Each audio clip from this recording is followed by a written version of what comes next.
In the last video, we left you in Puerto Iguazu. Now Emma and I were making the long journey to Colonia Carlos Pellegrini, which is one of the closest towns to Ibera National Park, the largest protected area in Argentina, which contains one of the largest wetlands in the world. In order to get to this town, we first had to get a 10-hour bus to Corrientes. We got the 7:30 a.m. bus, which cost us 7,360 pesos each. Once we arrived in Corrientes, we spent the night in an Airbnb.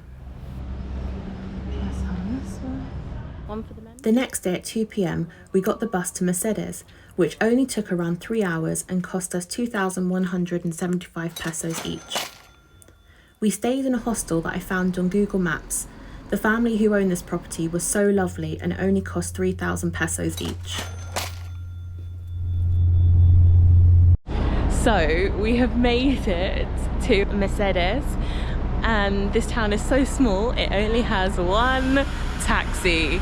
I mean, it's also a Sunday evening, so that might Okay, that's true, it is Sunday, but they only have one taxi, so we've got to wait for the taxi driver to drop someone else off, and then it's our turn. From Mercedes, there were 3 main ways to reach Colonia Carlos Pellegrini. By renting a car, it would need to be suitable for off-roading, by taxi, or in a Colectivo. We decided on the Colectivo as it was the cheapest option by far at 2,500 pesos per person. The only negative of this option is that the bus does not leave till 4 o'clock, so it could limit your time in the national park. It's also helpful to note this bus only goes to Colonia Carlos Pellegrini on Mondays, Wednesdays and Fridays. So we're on our bus, which is not what we thought it would be. How are you feeling? hot. Yes, Really hot. it's very. We were quite shocked when the Colectivo arrived. The photos we had seen showed modern minibuses, but we actually got on an old bus with no air conditioning and a driver who was more focused on turning around to talk to his friend. The bus was full of locals and a handful of Argentinian tourists. It was definitely an experience, the most interesting thing being a young girl holding her guinea pig in her hands or putting it in her backpack. Instead of air conditioning to keep us cool, all the windows and doors were kept open, which meant everything was super dusty by the end of the trip. The Colectivo drops you off outside your accommodation, and that's when you pay the driver. Our hotel provided us with the WhatsApp number of the Colectivo and all the details we needed to book this.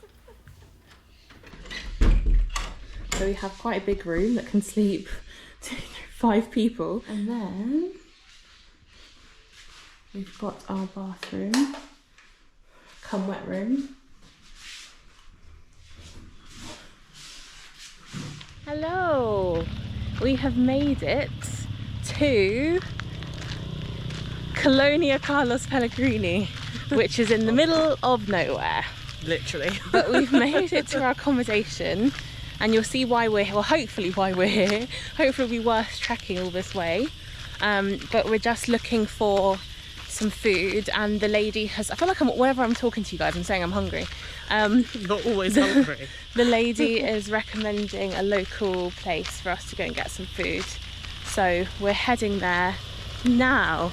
But already there is so much nature. We're literally in the middle of nowhere. We've seen capybaras, alligators. I didn't see them because I didn't have the window seat. And we have a frog in our bathroom. There's a pony, lots of dogs. Yeah. Look So- at all the birds. Yeah. So you won't be able to see very well, but this is dinner. We've got pork chops and salads, and we've got bread and we've got Sprite. I think we've got chips coming, but we're not sure. Breakfast. This is filled with cheese. We've got bread, we've got cake, we've got fruit, yogurt drink, juice. My very interesting coloured tea because they don't use milk, it's powdered milk, so it looks a bit funky. Good morning! It is currently just before 10 and we are finally made it into Ibera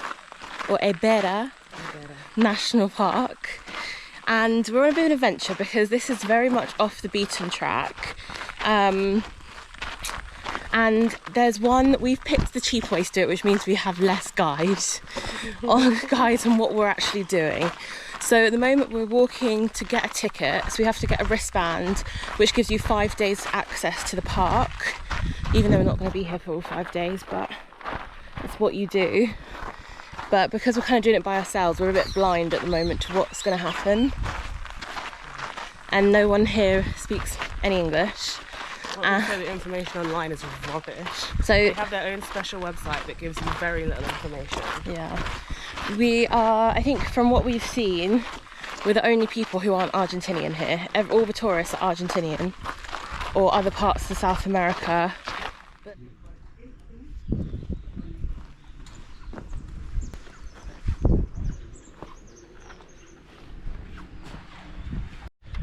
So we're officially in the park. We have our wristbands to let us in. So they cost 3,300 pesos. But if you want to do water things, it's probably another, do you say 2,000 more? I think it was 2,000. It's very unclear. So if you don't speak any Spanish, thankfully I've got my translator, it's so difficult to understand exactly what's going on because everything, and I mean everything, is in Spanish and they don't speak a word of English. There are 3 main routes near the entrance to the park. The first is the shortest and the easiest and goes by the waterfront. The second route is the longest and they advise that it takes about 90 minutes, but it took us a lot less than this, even when walking slowly and taking breaks to look at wildlife. The third route is best for viewing the monkeys and is also quite short. All the routes are flat and are easy to navigate. From our accommodation to the entrance of the park, it was about a 25-minute walk and we were quite close to the bridge you needed to cross. If you were to walk a further 20 minutes down the road, you would reach the other 3 longer routes that are a bit more intense. We didn't do any of these due to the distance and the heat. We learnt that it's best to see the wildlife before 10 AM or after 5 PM because it's too hot for the animals to be out and about in between these times.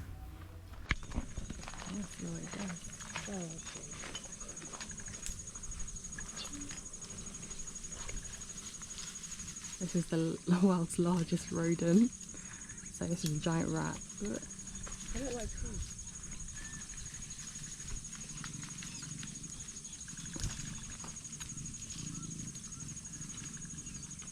They're quite graceful.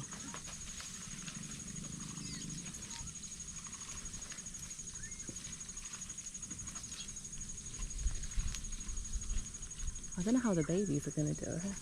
Maybe they get help. I mean, these guys look like that cone. Oh, it's so small. Oh no, they're very good. Oh, I hope this one doesn't get stuck. Oh. Oh no. Look at the parrots, they don't even care. You figure it out, you die. Oh, this one's still left behind. It's about 6:30 in the morning and we're going on a boat trip around the main river that basically makes the Ibera wetlands. The wetlands.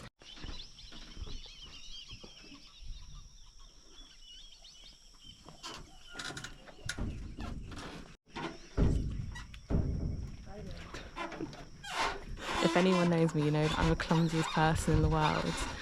And I really don't want to fall in. But everything's also really rickety. Oh my God. That's an alligator.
So we just completed the boat trip, and at first I thought this is not going to be good because we were just in water for like 20 minutes.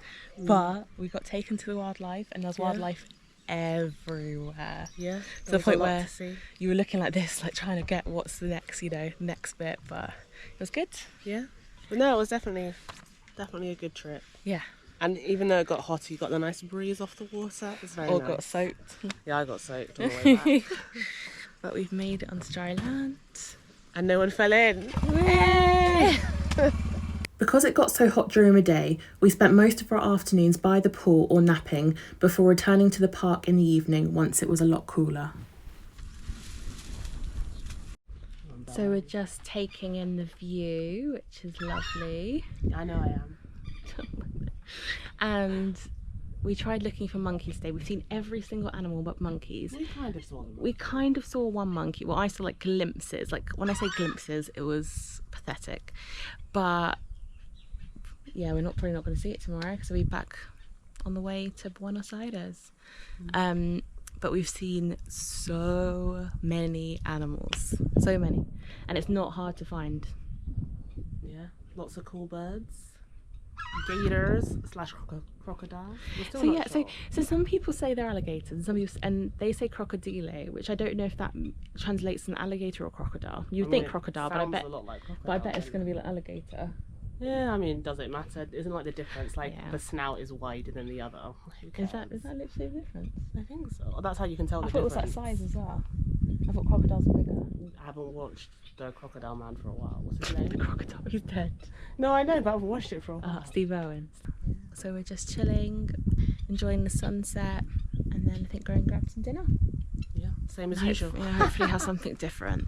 There's no it's all bread, and meat, and not good bread. But we want like some rice. I would love some rice right now. We tried that, and our rice was really disappointing. Yeah. But you have to wait till you're in a big city to get good food. I mean, more interesting food. More variety. Yeah. So we're a bit bored, so we're going to try a new place tonight and hope that they have a bit more pizzazz, Even some pasta. Probably a capybara. Yeah. Oh, look, there's a little bird over there with the hat. Lovely.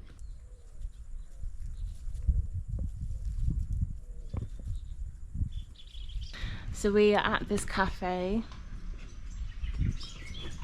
and we got here before the owners because in Argentina you can open whenever you want. Apparently, yeah. So we're just waiting for our taxi, which apparently should pick us up at 12.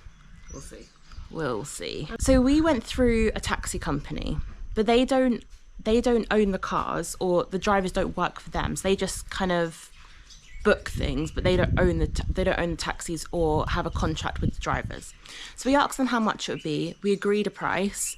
This taxi driver has said actually he doesn't go to this place for that price, but yet we've now got to pay him more because they decided that once we're here, so we can't even negotiate because they know we need for him to take us back.